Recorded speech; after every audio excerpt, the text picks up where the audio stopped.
ये जो सपने दिखाए जा रहे हैं, ये योजनाएं चलाई जा रही हैं, इन पर विपक्ष का क्या मानना है, ये भी आज पता करने की कोशिश करते हैं। कई सारे खास हमारे साथ जुड़ गए, जल्दी से आपका हम तारुफ करा देते हैं। सबसे पहले हमारे साथ भारतीय जनता पार्टी के प्रवक्ता अशोक पांडे जी जुड़ गए हैं। अशोक जी, बहुत स्वागत है आपका। कांग्रेस के प्रवक्ता प्रदीप सिंह जी मेरे साथ मौजूद हैं। प्रदीप जी, आपका भी बहुत बहुत स्वागत। समाजवादी पार्टी का पक्ष रखने के लिए प्रवक्ता कपिल श्रीवास्तव जी मेरे साथ जुड़ गए। कपिल जी, बहुत स्वागत। साथ ही साथ वरिष्ठ पत्रकार कुमार अमिताभ भी मेरे साथ मौजूद हैं। बहुत बहुत स्वागत सर आपका भी। तो 24 करोड़ की उनकी आबादी है, 24 करोड़ की यूपी की आबादी है, लेकिन यूपी में मौत का आंकड़ा बहुत कम है और वहां पर 1.5 लाख से ज्यादा लोगों की मौत हो चुकी है। ये सिर्फ योगी आदित्यनाथ की वजह से हुआ है। पहली बात। दूसरी बात उन्होंने कहा पिछली सरकारें होती तो हमारे पास बेड नहीं है, हमारे पास इंतजाम नहीं है, स्वास्थ्य व्यवस्था खराब है, वो और खतरे को बढ़ा देते। इस पर क्या कहेंगे? पिछली सरकार तो आप ही की थी, यानी आप ही को निशाना साध रहे थे। अपूर्व जी, वो निशाना साधने के अलावा आज तक और कुछ नहीं किए और आज भी सत्ता में रहने के बाद वो विरोधी दल जैसे बात करते हैं जैसे कोई विपक्ष में बैठ के सत्ता के प्रति आरोप लगाता। बड़ी अजीब सी स्थिति है, प्रधानमंत्री पद पर इस तरीके से रह करके वो बात करते हैं। सबसे पहली चीज तो हमें आप एक बात यही बता दीजिए कि अगर डबल इंजन की सरकार आप बार बार कह रहे हैं तो इसका मतलब क्या है? आप जनता को ये डराने की कोशिश करते हैं लोकतंत्र में कि अगर तुमने उत्तर प्रदेश के अंदर किसी और पार्टी की सरकार दे दी और सिंगल इंजन की सरकार उसकी उत्तर प्रदेश में हुई और सिंगल इंजन की भाजपा की केंद्र में हुई, तो हम तुम्हारे पास विकास का कोई मानक, कोई काम लेके नहीं आएंगे और ना होने देंगे। एक तो ये धमकी देते हैं। आखिर डबल इंजन का क्या मतलब होता है? सरकारें भी क्या अलग अलग गिरती हैं? सरकारें तो हमारी होती है, जनता के द्वारा इलेक्टेड होती है, जनता के लिए काम करती हैं, किसी विपक्षी दल के लिए काम नहीं करती है सरकार। तो सबसे पहली चीज तो यही है कि उन्होंने लोकतंत्र के अंदर अलोकतांत्रिक बात की, एक प्रधानमंत्री एक संवैधानिक पद पर बैठकर, और झूठ बोलने में भारतीय जनता पार्टी का तो सानी नहीं है। वो चाहे कितनी भी तुलना यूरोप से कर दें, क्या ये बताएंगे कि जब भारतीय जनता पार्टी की सरकार आई तो अच्छे दिन लाने के लिए उन्हें पुरानी स्कीम क्यों तोड़ दी, पेंशन की, जो अटल बिहारी सरकार जी के समय में हुआ था? माननीय नरेंद्र मोदी जी ये क्यों नहीं बताना चाहते हैं कि आपने 7वां वेतन आयोग के बाद 8वां वेतन आयोग क्यों खा लिया? वो ये नहीं बताना चाहते हैं कि अब देश में बेरोजगारी के आंकड़े कितने हैं जो सरकार की थी, उसको क्यों इन्होंने खा लेने का काम किया? इसलिए कि 70 साल के इतिहास में बेरोजगारी दर पूरे भारत में बहुत ज्यादा सर्वोच्च है और इस समय तो 24 करोड़ लोग तो सीधे सीधे नौकरी से चले गए, रोजगार से चले गए हैं। ये मैं उनकी बात कर रहा हूं जो शैक्षिक रोजगार थे, जिनके पास रोजगार मुहैया थे, मैं उनकी बात कर रहा हूं। वैसे तो करीब करीब 10% इनका आंकड़ा हो गया। 2014 में जब इन्होंने सरकार बनाई थी उस समय बेरोजगारी दर जो थी वो केवल 3.74% थी, लेकिन आज देख लीजिए कितनी भयावह स्थिति है। उत्तर प्रदेश, आपने ही आंकड़े में बताया कि ICMR ने क्या कहा है कि इस समय उत्तर प्रदेश में 20% से ज्यादा बेरोजगारी दर है। उत्तर प्रदेश में 3 साल से योगी सरकार बनी हुई है, इन्होंने 9 नौकरियां सरकारी निकाली, 9 लटक गई। किसी में पेपर लीक कर गया, किसी में ये ठीक से पेपर नहीं जांच पाए, 4 आंसर दे दिए। तो कहीं ना कहीं इन्होंने नीतिगत कमियां रही, वो सरकारी नौकरियां तो तिलांजलि दिलवा दी इन्होंने। वो बच्चे आज भी सर माथा फोड़ रहे हैं लेकिन उनको रोजगार नहीं मिल रहा है।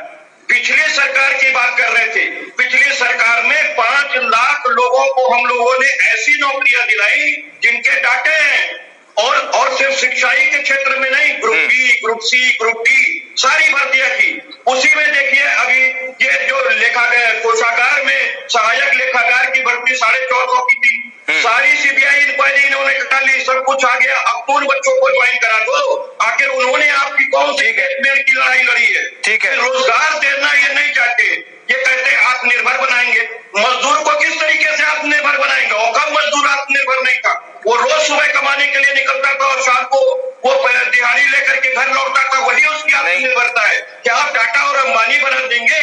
और सबसे बड़ी बात, मनरेगा के अंदर आप 1.5 करोड़ लोगों की व्यवस्था उत्तर प्रदेश में कर रहे हैं। मैं आपके सवाल का जवाब ले लेता हूं, लेकिन इस बात में भी कोई दो राय नहीं है कि आप ही की सरकार के कार्यकाल में इतनी सारी भर्ती परीक्षाओं में इतनी अनियमितता हुई कि वो आज तक लटकी चली आ रही है। उत्तर प्रदेश में सभी परेशान है।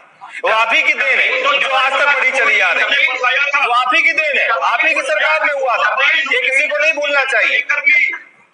ठीक है, आपका काम नहीं, आपका कारनामा बोल रहा था, और आपके कारनामे की जो स्थिति है वो आज पूरा प्रदेश हिल रहा है।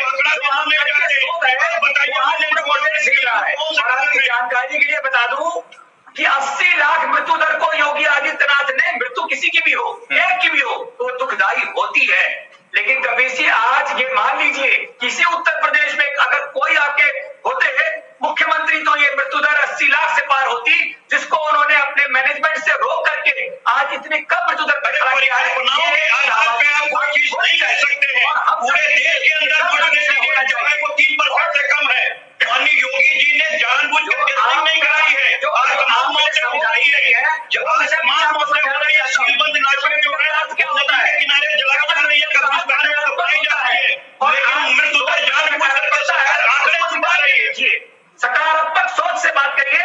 डबल इंजन का सरकार आज भी इस 24 करोड़ के देश में 15,000 भी टीकों की जांच नहीं करा पा रही है कोरोना की। चलिए ठीक है, मैं सबसे एक कमेंट देता हूँ, उसके बाद फिर आपके पास मैं लौटता हूँ। प्रदेश को भ्रष्टाचार में धकेलने वाले भ्रष्टाचार ही बोल रहा है। ठीक है, प्रदीप सिंह जी, ठीक है कपिल श्रीवास्तव जी, लौटता हूँ आपके पास। एक बार सबको बोलने का मौका मिल जाए, लौटता हूँ उसके बाद आपके पास। क्या गंभीर नहीं है अशोक जी, या फिर अशोक भाई कोई चुटकुला सुना रहे हैं जो आपको हंसी आ रही? चुटकुला ही सुना रहे हैं, चुटकुला ही बना के रख दिया है। अशोक भाई केवल मौके पर परोस रहे हैं और ये जवाब नहीं दे रहे। अगर आपने ये बताया है कि समाजवादी सरकार ने 13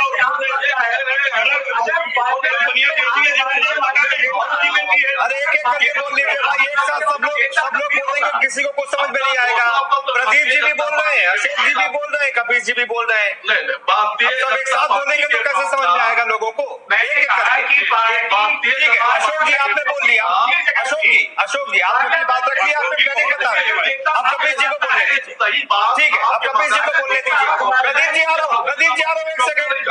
कपिल जी की बात पूरी हो जाए, आपके पास आ रहा हूँ। प्रदीप जी एक सेकंड जी, बोलिए कपिल जी, बात पूरी कीजिए।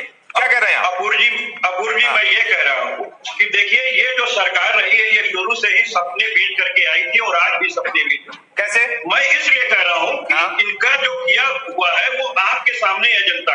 इन्होंने 15 लाख का वादा किया, नहीं दे पाए। 1 करोड़ हर साल रोजगार देने का वादा किया, नहीं कर पाए। मेक इन इंडिया लेकर के आए थे, ये बता नहीं सकते हैं कि 1 रुपए का भी लेकर के कोई बिजनेस आए हैं कि नहीं आए हैं, ये नहीं बता पाएंगे। तो बुलेट ट्रेन ये नहीं चला पाए, बनारस को क्योटो नहीं बना पाए, और अब जो ये खेल खेल रहे हैं इसमें मुझे आप बता दीजिए कि इन्होंने सिर्फ आंकड़े परोसे हैं। कैसे क्या करेंगे? एक आयोग का गठन कर दिया, हम 1.5 करोड़ लोगों को नौकरी देंगे। अरे आप अभी जिनके तो रोजगार निकली और 9 तरह के रोजगार आपने सरकारी निकाले और 9 लटका दिए, तो आप पर कौन भरोसा करेगा? और ये आप उन जगहों की बात कर रहे हैं जिसके आंकड़े आप दे ही नहीं पाएंगे। आपने बेरोजगारी के आंकड़े ही बंद कर दिए। आपको तो लगता है और योगी जी का ही कहना था कि उत्तर प्रदेश इन्होंने बंद कर दिया है, लेकिन centre for monitoring Indian economy लगातार दे रहा है और उसने मई तक का आंकड़ा पेश कर दिया है। कपिल जी, उसने मई तक का आंकड़ा पेश कर दिया है। सीएमआई के मुताबिक मई 2000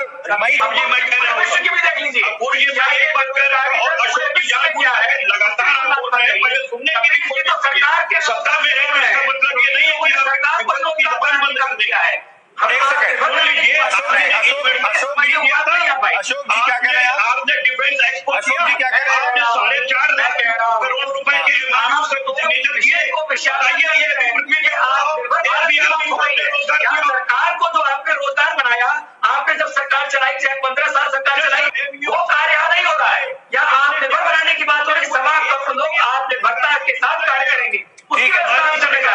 नहीं, इस पर तो बात होगी ना कि आप लोग सपने दिखाते हैं, आप लोग ये कहते तो हैं लेकिन कर नहीं पाते हैं। अगर कहा हुआ आप कर ही दें, उसके बाद आपने जो शंकाएं जाहिर की हैं, वही शंकाएं तो हमने भी इनको जाहिर की थी, लेकिन ये किसी किसी भी साथ आंकड़े पे नहीं आना चाहते। हम तो सबसे पहली चीज ये कहते हैं कि हमारी सरकार में आगरा एक्सप्रेस वे बना और उसके किनारे हम लोग मंडियां विकसित कर रहे थे, आलू की मंडी विकसित कर रहे थे, आम की मंडी मलियाबाद में विकसित कर रहे थे, मसालों की मंडी विकसित कर रहे थे, कन्नौज के मंडी विकसित कर रहे थे। रीति बात यूपी के लोगों को समझाना चाहिए, क्यों रोक दिया?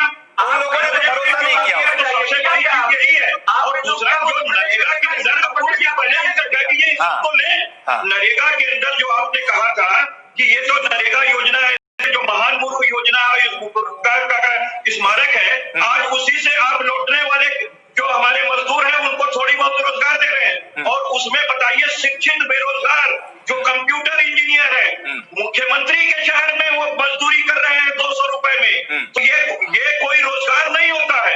अगर किसी के शिक्षा के अनुसार, अगर किसी के योग्यता के अनुसार है, उसको ठीक है, नहीं मिला पाता है, ठीक है, तो ऐसी सरकार आपने अपनी बात पूरी कर ली। ठीक है, अब प्रदीप जी बोलेंगे, फिर अशोक जी आप फिर जवाब दीजिएगा। पहले प्रदीप जी को बोलने दीजिए, पहले प्रदीप जी। ऑफिस है, ठीक है अशोक जी, जवाब देना।